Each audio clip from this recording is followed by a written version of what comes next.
Hello everyone, Neov here, and today I am doing a walkthrough of the Endless Oracle, which was a Kickstarter, and this just came in the mail for me yesterday. Yeah, so there wasn't much else in the box. There was the deck, the booklet, and a thank you card. So thank you so much for supporting my work, and the artist and creator is Eric Mail or Maye. I'm not sure how to pronounce that. I'm so sorry. Yes. So anyway, this was a very interesting deck to me, and so I don't when it comes to Kickstarters, I don't back like every Kickstarter, but there was something about this deck that really called to me. The artwork was very interesting, and I guess I will just go through the deck while I talk. Yes. Okay. So. And here's the little business card. There we go. Here's the artist's information. Hope you can see. All right. Okay, so before I go to the cards themselves, let's look at the box. And this is my favorite kind of box that it opens all the way like this, and then does that magnetic close right here. So really like this. I'm very interested in the deck that I'm going. I mean the bag that I'm going to make for this. So I'll have to think on that for a while. And this is the same creator that did the Inkwitch Tarot, and I'm pretty sure he is also coming out with another tarot. So I really thought about adding on the Inkwitch and also the Lenormand he has. Oh gosh, what is it called? It's paper something, and I can't think of it. If I remember when I'm editing, I will put the name of the Lenormand on there as well. So I thought about adding the Lenormand or the Inkwitch Tarot to my Kickstarter, but I'll get those later maybe. But I really love this. I really love Eric's artwork, and it's just very nice, and I love this box. Very interesting blue deck. So as far as making a bag for this, I think I'm gonna wait until I get some of his other decks in, because I want to make sure that the bags that I make for these decks that they go together, and I don't want to find something that works really well for this one but then looks very different from the other ones, if that makes sense. So yeah, and I don't want to get his tarot deck until the new one comes out, just in case I like it more, because honestly, I don't need two. So I'd probably just pick one of them, and the one piece of artwork that he showed of it on his Instagram, I really, really liked. So I think I'm leaning towards that one, so I'll have to wait until he comes out with it. All right, so here's the backs. The card quality themselves are kind of thin, thin-ish, but not bad quality at all. There's some, I'm not going to shuffle because I want to go through these one by one, but let me just bump in the camera. So there's a nice bend to it, so I'll be able to riffle shuffle it very well, I think. All right, so, and one thing that this deck does do, you can connect all the cards. Now, it doesn't have to be in order. You can connect them any order. So, the archway, the bard, the birds, the bridge, like all of these connect to each other, but they also connect. If I find a card in here, somewhere in the middle here, this also connects. So and I like that. That was one of the things that was appealing to me about this deck, because I do like how every card is connected when it comes to the Cosmovisions and the Prismavisions Oracle and Tarot decks. I like that, but they don't connect out of order. They only connect in an order, which is fine. But what this allows is is for you to create a whole bunch of different stories, and they all connect to each other, if that makes sense. All right, so I'm just going to go through this. So the archway, the bard, the birds. Let me just do it this way. Let's go like that.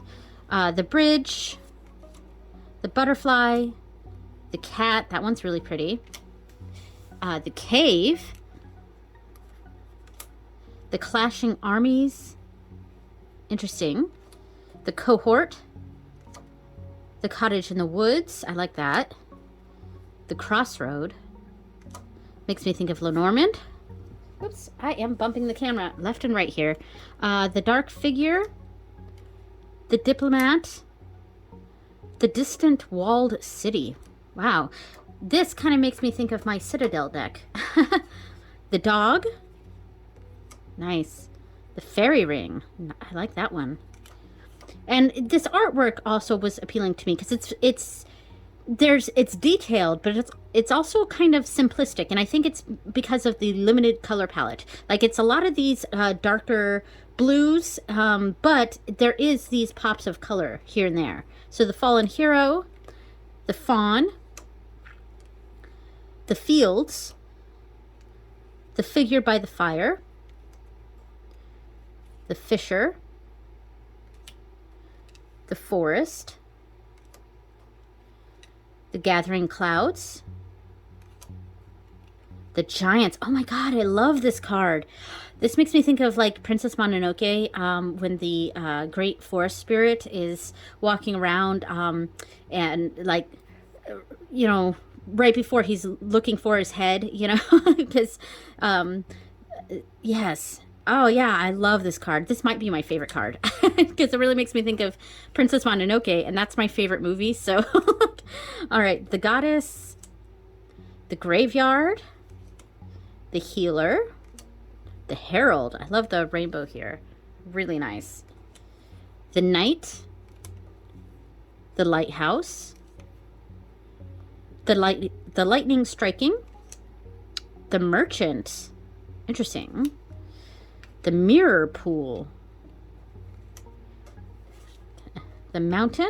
I'm messing up here. Oh, and I do notice that some of these cards have some planets up in the corner. So I wonder if that's significant. Maybe we'll see in the book. The mystic. The observatory. Of course, that would have a planet in the sky. Or rather, a visible planet in the sky. The one who came before. Fascinating. Very ancestral. The pair, kind of like a lovers, and then there is a planet up in the sky there. The palace. The pomegranate. Okay. The procession. The revelry. I can speak. I swear I can speak. The revelry. The rift. The ships. The sword, the tree, the unicorn, and there's a planet there too. There's the unicorn. I like, my eyes like blurred out this part for some reason, and I was like, "Where's the unicorn?" And then it focused, and oh, yep, there it is. The wasteland, the waterfall, the weavers, the well. The witches. Nice. The zenith. And then this is the title card. So thank you for using the Endless Oracle. The creation of this deck was a labor of love, and it means a lot that I get to share the finished product with you.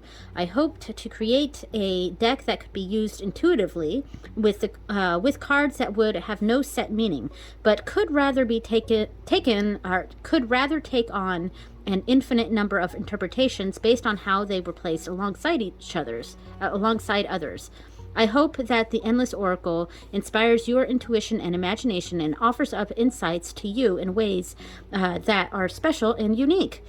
So yeah, that was the interesting thing about this Oracle, is that, I mean, you can lay out any, let me actually go ahead and shuffle it, and I'll just lay out a few cards and we'll see how they kind of connect to each other. Oh yeah, they shuffle fantastically. This is like, I love a nice bendy, slightly on the thinner side cardstock that I can get my hands around, because I have very child-sized hands, and a lot of the independent decks are huge and thick, and like they're either hard to shuffle or impossible to shuffle, or they hurt to shuffle. And I am a riffle shuffler. I mean, I do some overhand, but my preferred method is riffle shuffling. So, all right, so let's find 3 cards and just kind of create a little bit of a story here. So we have the fallen hero, the cohort. And let's just do 3 right now. We'll do 3 and we'll see what we get from this. The bridge. The fallen hero, the cohort, and the bridge. Okay, so like I feel like what we have here is we have a situation where maybe we were in the right, but you know, as Captain Picard says, sometimes you can do everything right and still lose. So yes, I am a huge nerd. So we've got the fallen hero here. Intuitively, I'm thinking we were in the right. There was something done that was in the right, and we were right, but we still ended up losing in this situation. And the cohort is kind of a community. I mean, we've got some sullen character here, kind of off in the distance, but they're still surrounded by people. There's this kind of just comforting in a community. If that makes sense there. And finally we have the bridge, and maybe we're going from, you know, we're using this community as a way to guide us into a better position. Like we may have been in the right, but we lost anyway. We have this group of people as support, as this group that will help guide us over the bridge and bring us to a better place. All right, so that is my intuitive kind of reading of this. Let me go through the book just a little bit here. So there is a table of contents, and then it goes through each and every card here. The beginning part here is reading the Endless Oracle. So using a single card, using multiple cards, timeline spreads, panorama spreads. That's basically what we did here. Adventure spread, reading with a significator, the crossroads spread, the bridge spread, birth chart spread, using the deck with tarot, using your deck as creative tool, and some things to be on the lookout for. So those are some great chapter titles here, and I'm really excited to look at these, spreads. So how to use the oracle, using a single card, using multiple cards. Some notes on when reading with multiple cards. Okay. Notes on timelines and panoramas. Very interesting. I'm looking forward to reading through this. So timelines spread, past, present, future, of course, present, near future, distant future. And then this is a panoramic scene. So kind of like what we did here. So examine the scene before you and ask yourself if you appear in the image or if you feel as if it is something you are observing.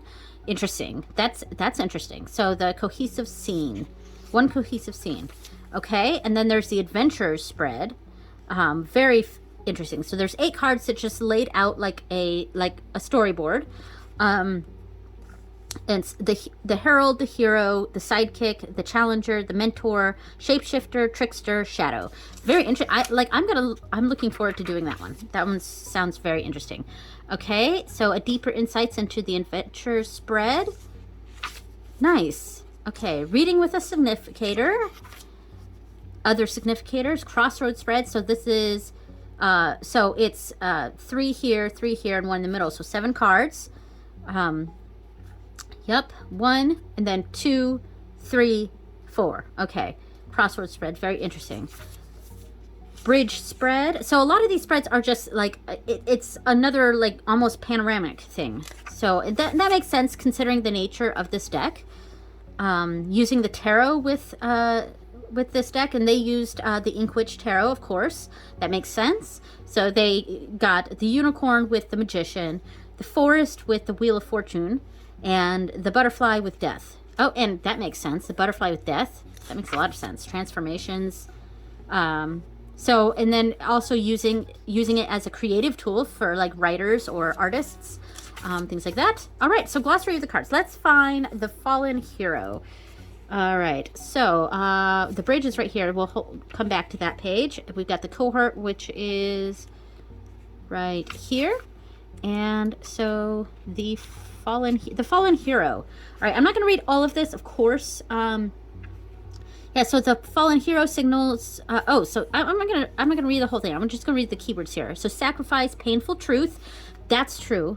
There's a painful truth that has been revealed, and and something we have to grapple with. That kind of makes sense for me right now. So costs, loss, acting for others. So kind of thinking about others before yourself, something like that. Yeah. And then we have the cohort, which is social circle, friends and family. So basically exactly what I had kind of gathered from the imagery. Broader relationships, collaborators, companions. So kind of looking to your community for support. There's this painful thing that has happened. A painful truth has been revealed, and there's this sullen nature. Maybe we can connect this person with this sullen person here. Or, I mean, this is one big scene, maybe. But I kind of read it as a narrative. So scene 1, scene 2, scene 3, and I guess a panoramic view would be one big scene. And I'm seeing this person, like, we're seeing that person here, and not quite ready to get the aid and comfort of others, but making those steps to get out from behind the rock and sort of enter this community for that support, which will help lead us over the bridge. And so the bridge is connections, bonds, unity, fusion, overcoming. Overcoming was what I was really seeing this as. So that's a great keyword for this. So this difficult situation, hard truth, and then relying on community for support and aid, and then growing and moving beyond the bridge. So I guess I am reading this more like a timeline. Yeah, so there we go. So that is that one. Yeah, so do I want to do another little reading here, like a quick little thing? I don't know. I think I do really want to use this deck. So I have a client reading coming up, and I think I might use this deck for the Oracle portion of that reading. I don't know. We'll see. I do really, really like this deck. It shuffles fantastically. I like the simplistic yet detailed artwork. Yeah, I really, really like this card. This is my Princess Mononoke card. In fact, you know what? I want to look at the book and see what this is saying. And also, there's a planet here, so I want to check that real quick too. So, the giant. Okay, the giants. So the keywords here are wonder, grandeur, huge events, the unknown, and awe. Okay, so I'm just kind of skimming this. I want to see if it mentions the planet. In the sky. So in the sky is Neptune, associated with the weird, the imaginative, and the color purple. So very interesting. So these are actual planets in the sky here. Neptune is perhaps the planet most closely tied to our sense of wonder. It is also associated with confusion, illusions, and dreams. All right, so these are, the planets in the sky are important. And the one with the pair, it had a green planet in the sky, yeah, right here. And I'm pretty sure this is representing Venus, because with green being kind of the heart chakra, so it's, let's see, the pair. So of course, partnerships, intimate relationships, romance, meetings, compatibility. In the sky is Venus. So I was right. Venus, named for the goddess of love and symbolized by the color green. In astrology, the planet is associated with relationships and emotional harmony, as well as pleasure. So yeah, so I was right. The planets in the sky are important, and this was in fact Venus. So yeah, I'm gonna close this on this image because I really, really like this. Or I should do the Lisa Papez thing and go like that for the thumbnail. I don't know. All right, so thank you so much for watching, everyone, and I will see you next time. Bye.